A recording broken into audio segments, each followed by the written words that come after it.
ฮัลโหลสบายดีทุกคนมื้อนี้แม่บ้านจะมาบอกสูตรวิธีเฮ็ดข้าวนมเกลือหรือว่าข้าวต้มเกลือข้าวแอปเกลือหรือว่าข้าวต้มน้ำแจ่วแล้วแต่ผู้จะเอิ้น เฮามาเบิ่งเครื่องประกอบหลักๆอันส่วนแป้งจะมีแป้งข้าวเจ้าแล้วก็แป้งมันสำปะหลังหรือแป้งมันต้นเนาะแล้วก็ส่วนประกอบไส้ก็จะมีหมูบดมีเห็ดสนุนหั่นนะแล้วก็มีน้ำหอมแดงน้ำตาลพริกไทยหอมบัวเขียวเกลือคะนอน้ำมันหอยแล้วก็น้ำมันพืชเครื่องประกอบทั้งหมดก็จะประมาณนี้ขั้นตอนต่อไปเฮาจะมาตั้งหม้อข้างแล้วก็ใส่น้ำมันพืชลงไปหอมบัวแดงซอยพอหยาบๆลงไปเฮาจะเจียวหรือว่าจะคั่วให้หอมแล้วหลังจากนั้นเฮาก็เอาหมูบดลงไปคั่วให้มันสุกมันหั่นนั่นแหละเนาะเฮาจะมาคั่วในส่วนของใส่หั่นก่อนหลังจากนั้นก็เอาผงคะน้อลงไปเกลือ1บวงกาแฟน้ำตาล2บวงแล้วก็มีผงมีพริกไทยว่าผิดว่าถึกพี่น้องต้องขออภัยหลังจากนั้นเฮาก็คั่วให้มันสุกดีขั้นตอนต่อไปเฮาจะใส่เห็ดสนุนนี่นะเฮาต้องเฮ็ดอันให้มันมุนนิดนึงเด้อหรือว่าเฮาจะใส่เห็ดหอมกับแห้งหอมดีพี่น้องเฮาจะคั่วให้มันสุกหลังจากนั้นขั้นตอนต่อมาจะใส่น้ำมันหอยแล้วขั้นตอนสุดท้ายจะใส่อันน้ำซีอิ๊วหวาน1บวงเพื่อให้มีรสชาติแบบว่ารสชาติจะออกหวานนัวหน่อยนึงจะประมาณนี้หลังจากนั้นเราก็ปิดไฟพักไว้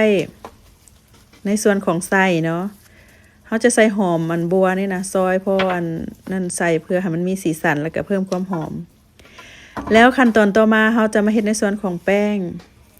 แม่บ้านใส่น้ำทั้งหมดนี่ประมาณ12จอกหรือว่า12คัพ12จอก12จอกนี้มันจะเท่ากับ2,839มิลลิลิตรหรือว่า ml เด้อพี่น้องสูตรนี้จะพอดีมันอันแป้งมันจะบ่แข็งเกินไปแล้วก็จะบ่เหลวเกินไป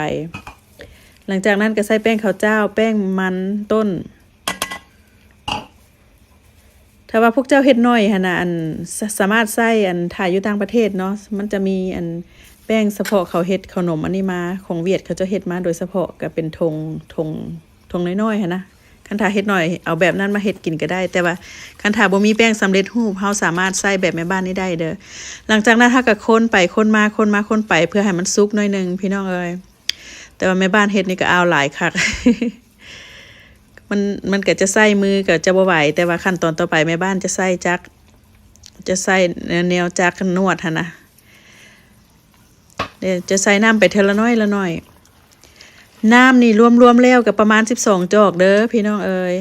บอกแล้วก็บอกอีกเดี๋ยวใส่ไปเฮาจะบ่เฮ็ดแบบซุกพิลึกหั่นนะเฮาก็เฮ็ดอันซุกพอกระเทินหลังจากนั้นแม่บ้านจะใส่อันนี้ปั่นพี่น้องเพราะว่าข่อยก็เจ็บแขนได้ คนหลายก็บ่ไหวมันก็สะดวกสบายแล้วมันก็เฮ็ดให้อันเนื้อขนมเนื้อแป้งเฮาหั่นมันเนียนมันละเอียดดีว่าซั่นซะคันถ้าเฮาบ่มีเฮาก็สามารถใส่ไม้กระด้ามไม้อย่างแบบบ้านเฮาหั่นล่ะคนธรรมดาได้เด้จะสุกประมาณนี้หลังจากนั้นเฮาก็ปิดไฟพักไว้ตอนต่อมาเฮาก็จะมาเฮ็ดน้ำแจ่วจะมาต้มน้ำแจ่วก่อนอื่นเฮาก็เอาน้ำตาลอ้อยหรือว่าน้ำตาลปี๊บนี่ใส่หมกห่างฮ้อนๆคันถ้าบ่มีน้ำตาลแบบนี้พวกเจ้าใส่น้ำตาลธรรมดาก็ได้เด้อน้ำตาลแดงน้ำตาลหยังก็ได้หลังจากนั้นใส่เกลือ1บวงกาแฟต่อมาก็จะเป็นน้ำปลา2บวงเอาน้ำปลาใส่ตอนนี้มันจะเพิ่มความหอมจะเฮ็ดให้หอมหลังจากนั้นอันนี้ก็จะเป็นน้ำธรรมดา250 ml หรือว่าจอกนึงหั่นแหละเฮาก็จะต้มให้มันฟดให้น้ำตาลหันละลายดีขั้นตอนต่อมาก็จะเป็นน้ำมันมะขามเปียกแล้วก็จะเป็นหัวกระเทียมบดหมักเพชรก็คนเข้ากันให้ละเอียดดีหลังจากนั้นเฮาจะไปพักในส่วนน้ำเจียวนี้ให้มันเย็นซะก่อนแล้วก็มาเบิ่งกันอีกหลังจากที่เฮาเกี่ยมส่วนต่างๆแล้วบัดนี้เฮาก็จะมาห่อกันเลยพี่น้องเอ๋ยแม่บ้านใส่ใบตองสดๆจากหน้าบ้านค่อยก็บ่ค่อยได้ซื้อดอกตองนะช่วงนี้เฮ็ดของหวานของข้าวอีหยังก็บ่ค่อยได้ซื้อตองแม่บ้านจะห่อ2แบบพี่น้องเอ๋ยค่อยจะห่อแบบข้าวต้มธรรมดาแล้วก็จะห่อแบบขนมแหนบปริมาณแป้งแล้วก็ปริมาณไส้นี่นะมันอันที่แม่บ้านเขียนมาไว้เทิงคลิปหั่นน่ะจะพอดีเด้อพี่น้องทั้งน้ำทั้งอีหยังก็แล้วแต่ ถ้าเฮ็ดแบบตามสูตรนี่ก็จะพอดีเป๊ะๆว่าซั่นซะเดี๋ยวเฮาก็ห่อธรรมดาแบบนี้แหละถนัดว่าผู้ใดห่อแบบใด พับซ้ายพับขวาพับหน้าพับหลัง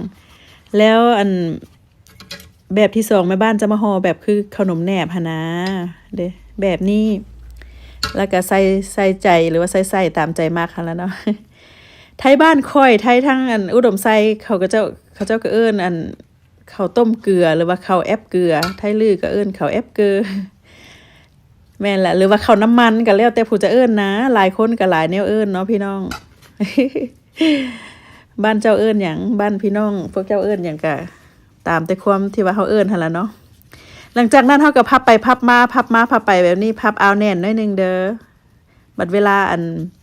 เด้ขนมซุกมามันก็จะบ่แตกหั่นนะซั่นดอกว่าพี่น้องเอ้ยบัดนี้ก็ขั้นตอนสุดท้ายแล้วห่อสุดท้ายแล้วว่าซั่นซะ แม่บ้านก็ห่อบ่ค่อยงามปานใดดอกแต่ก็พอใช้ได้ว่าซั่นซะ เด้เฮาจะรีดๆหน่อยนึงหั่นน่ะจะฮีดๆหน่อยนึงแล้วบัดขั้นตอนสุดท้ายอีหลีรอบัดนี้ก็แม่บ้านก็จะเอาอันเจียนี่หรือว่าจะเอาแรบนี่แรบเพราะว่าบัดเวลาเฮาไปนึ่งออกมาแล้วมันก็จะบ่แตกแล้วอันข้าวต้มมันจะบ่พึ่งออกหั่นนะเด้เฮาจะเอาอันนี่แรบแบบนี้หลังจากนั้นเขาก็จะเอาไปนึ่งพี่น้องเอ้ยห่อใหญ่คัก กินห่อใดก็อิ่มห่อนั่นอิ่มคาบหนึ่งว่าซั่นซะแม่บ้านจะเลี้ยงแบบนี้จะเลี้ยงแบบนี้